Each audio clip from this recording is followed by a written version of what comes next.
Bunso Migs Malino kinilabutan sa kanyang naramdaman, ano ito ating alamin.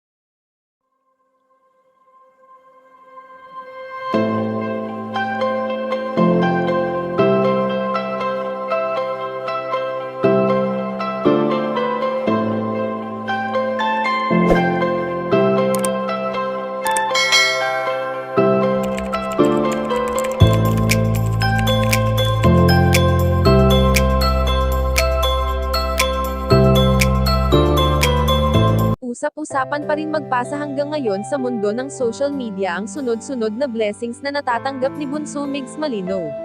Madalas nga ay nakikita natin ang binata na tumatanggap ng parangal, hindi lamang sa Pilipinas kundi sa ibang bansa na rin tulad ng Vietnam.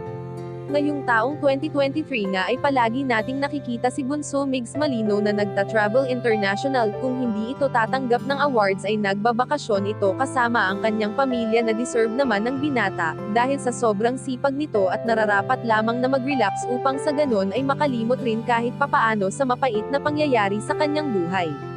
Subalit pakakaabangan nga ng mga solid supporters ni Bunso Migs Malino ang nalalapit na pagbisita nito sa Hong Kong na kung saan ay magbibigay aliw ito sa mga kababayan nating OFW, at marami nga sa mga ito ang hindi na makapaghintay sa nalalapit na araw na ito.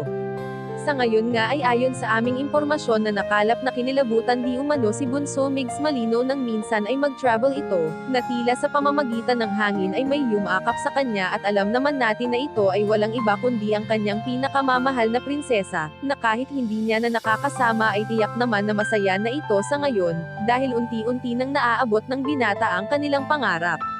Kayo mga ka-chika, anong masasabi nyo dito? Please leave the comment and don't forget to subscribe.